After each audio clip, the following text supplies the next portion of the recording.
Top quality और consistent performance के लिए सिर्फ सिल्वर पंप नाम याद रखना।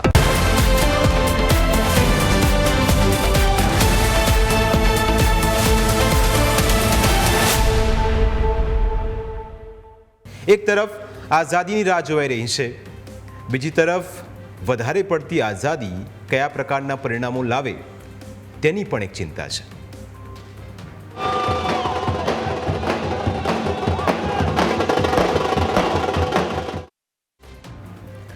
જેમ જેમ જનરેશન બદલાઈ રહી છે તેમ તેમ આદતો, મોજ શોખથી લઈને બધું જ બદલાઈ રહ્યું છે. અત્યાર સુધીની જનરેશનમાં તમે લગ્ન તો ખૂબ જોયા હશે, પણ આજે અમે તમને ઝેન ઝી તરીકે ઓળખાતી નવી પેઢીના એવા લગ્ન બતાવવા જઈ રહ્યા છે જે તમે પહેલાં ક્યારેય નહીં જોયા હોય. એક એવા લગ્ન જેની અંદર ન વર છે ન કન્યા છે. બિલકુલ, આ તમે સાચું સાંભળ્યું છે, કેમ કે એક એવા લગ્ન જેમાં કંકોત્રી નથી હોતી પણ ટિકિટ હોય છે. જો ટિકિટ ન હોય તમારી પાસે તો આ લગ્નમાં તમને જવા નહીં મળે. એક એવા લગ્ન જેમાં મહેંદી અને હલ્દીની રસમ પણ છે. એક એવા લગ્ન જેમાં ઢોલ નગારાના તાલ સાથે જાનૈયાઓના વધામણા છે. એક એવા લગ્ન જેમાં ડીજે પાર્ટી પણ છે. એક એવા લગ્ન જેમાં ભવ્યાતિ ભવ્ય જમણવાર પણ છે, પરંતુ વર અને કન્યા આ લગ્નમાં નથી. તમને સાંભળવામાં થોડું અજુગતું લાગતું હશે, પણ નવી જનરેશનનો આ નવો ટ્રેન્ડ છે, જેને આ નવી જનરેશને ફેક વેડિંગ નામ આપ્યું છે. અત્યાર સુધી તમે લગ્નોમાં ખૂબ ગયા હશો અને વરઘોડામાં નાચ્યા પણ હશો, પણ જેન ઝીના ફેક વેડિંગ ફંક્શનમાં પણ બધું જ અસલી લગ્ન જેવું જ હોય છે, પરંતુ તેમાં ફક્ત એન્જોયમેન્ટ હોય છે, મનોરંજન હોય છે. અને આવા લગ્ન થોડા સમય પહેલાં જ અમદાવાદમાં યોજાયા. તમે જે આ દ્રશ્યો જોઈ રહ્યા છો તેને જોઈને તમને એવું ચોક્કસ લાગે કે આ કોઈના લગ્નના વિડીયો હશે, પરંતુ આ કોઈના લગ્નના વિડીયો નથી. આ વિડીયો અમદાવાદમાં યોજાયેલા ફેક વેડિંગના છે, જેમાં યુવાનો ટ્રેડિશનલ લુકમાં મન મૂકીને નાચે. હવે આવા લગ્ન જોઈને તમને અનેક સવાલો થતા હશે. તમને થાય કે વર અને કન્યા ન હોય તો લગ્નમાં બોલાવવાના કોને? તો તેના માટે ટિકિટ બહાર પાડવામાં આવી. જે લોકોને ફેક વેડિંગની મજા માણવી હોય તેઓએ ટિકિટ ખરીદી અને પહોંચી ગયા આ લગ્નમાં. અસલી લગ્નની જેમ આ નકલી લગ્નમાં પણ 700 જેટલા યુવાનો ઉમટી પડ્યા અને ખોટા લગ્નની ભરપૂર મોજ માણી. હવે સવાલ એ થાય કે અમદાવાદમાં આવું તો પહેલાં ક્યારે થયું નથી, તો પછી આ કન્સેપ્ટ આવ્યો ક્યાંથી? તો આ કન્સેપ્ટ છેલ્લા 6 મહિનાથી શરૂ થયું છે. ફેક વેડિંગના આ ટ્રેન્ડની શરૂઆત સૌથી પહેલાં દુબઈમાં થઈ અને તેને જોરદાર રિસ્પોન્સ મળ્યો અને તેની ગુંજ છેક ભારતમાં પણ સંભળાઈ. અને આપણા જુવાનિયાઓએ પણ આ કોન્સેપ્ટને ધામધૂમપૂર્વક વધાવી લીધો. મુંબઈ, દિલ્હી, નોઈડા, પુણે સહિત આખા ભારતમાં ફેક વેડિંગ થવા લાગ્યા અને સોશિયલ મીડિયાની દુનિયામાં તેના વિડીયોની વણઝાર જોવા મળી. મુંબઈથી સુરત ક્યાં દૂર છે, એટલે સૌથી પહેલાં સુરતમાં ફેક વેડિંગનું આયોજન થયું અને ત્યારબાદ અમદાવાદમાં ફેક વેડિંગની શરણાઈઓ વાગી. અમદાવાદમાં જેણે ફેક વેડિંગ કરાવ્યા તેનું નામ નિહિરા શર્મા છે.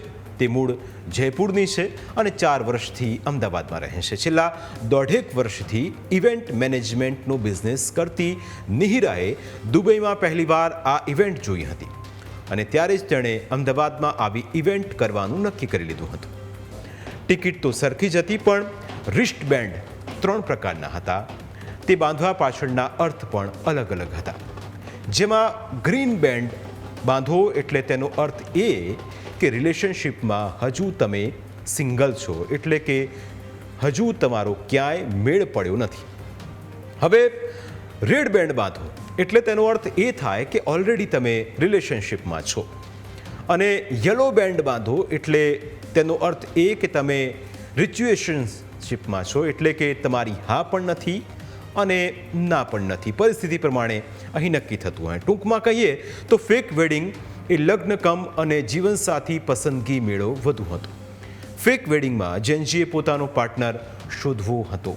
બેન્ડ પહેરીને જેવા અંદર પહોંચ્યા એટલે મહેંદીની રસમ શરૂ થઈ.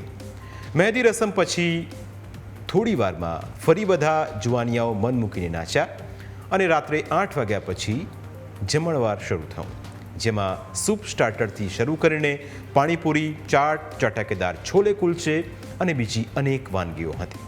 અને છેલ્લે આઈસ્ક્રીમ અને પાન તો કેમ ભૂલાય. ફેક વેડિંગમાં યુવાનો માટે મજાની વાત એ હતી કે તેમના માટે કોઈ રોકટોક ન હતી.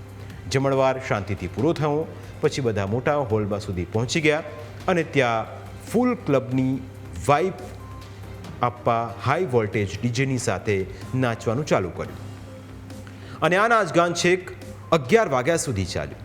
આખરે રાત્રે 11:30 વાગે ધીમે ધીમે વિદાય સમારંભ શરૂ થયો અને બધાએ વિદાય લીધી. ફક્ત 5 થી 6 કલાકની આ ફેક વેડિંગ સેરેમનીની તૈયારીઓ પણ અસલી લગ્નની જેમ જ 1 મહિના પહેલાં શરૂ થઈ હતી. આ ફેક વેડિંગની ટિકિટ પણ 3 ફેઝમાં વેચવામાં આવી, જેમાં પ્રથમ ફેઝમાં તેની કિંમત 1,000 હતી, જેની કિંમત બીજા અને ત્રીજા ફેઝમાં 5,000 સુધી પહોંચી ગઈ. હવે આટલી બધી ટિકિટ ખરીદીને ફેક મેરેજમાં જવાનું હોય તો પછી તેની પાછળ બીજા ખર્ચા પણ ઊંચા હોય છે. સ્વાભાવિક છે કે છોકરાઓ તો આમાં ટ્રેડિશનલ વેર સાથે પહોંચી ગયા, પણ યુવતીઓએ ખૂબ જ ખર્ચા કર્યા. એક યુવતીએ ફેક વેડિંગ માટે રૂપિયા 40,000 જેટલો ખર્ચો કર્યો, જેમાં લગ્નમાં પહેરવાના ડ્રેસ માટે તેણે 12,000 રૂપિયા ખર્ચ્યા હતા, જ્યારે 10,000 રૂપિયામાં મેકઅપ કરાવ્યો હતો. આ ઉપરાંત 5,000ના ચશ્મા અને 12,000નું પર્સ પણ આ બેને ખરીદ્યો હતો. કદાચ સામાન્ય વર્ગના લોકો આટલો ખર્ચો પોતાના લગ્નમાં પણ નહીં કરતા હોય, સગાઈમાં કદાચ આટલો ખર્ચો થતો હશે. યુવતીએ નકલી વેડિંગના એન્જોયમેન્ટ માટે આટલો ખર્ચો કર્યો. ટૂંકમાં કહીએ તો નવી જનરેશનનો આ નવો ટ્રેન્ડ ફૂલ મનોરંજનનો હતો, જેમાં તેમના માટે કોઈ રોકટોક ન હતી. જોકે હજુ તો આ નવા ટ્રેન્ડની શરૂઆત થઈ છે. આશા રાખીએ કે આમાં યુવાધન પોતાની માન મર્યાદા ચૂકે નહીં અને એકબીજાનું સન્માન કરે. સાથે જ સામાન્ય વર્ગના યુવાધનને એક અપીલ કરીએ કે તમે આવા ટ્રેન્ડથી આગા રહેજો, કારણ કે આ મોજશોખ તમને પરવડે તેવા નથી. તમારા માતા પિતા પરસેવો પાડીને જે રૂપિયા કમાય છે તેમાંથી સારા અભ્યાસ માટે ખર્ચ કરો. આવી નકલી લગ્નોમાં જશો તો તમારા માતા પિતાને મોટો આર્થિક બોજો પણ પડશે, જે જરાય યોગ્ય નથી. અમારી વિશેષ રજૂઆતમાં સમય થયો છે બ્રેકનું. બ્રેક બાદ અન્ય મુદ્દા વિશે વાત.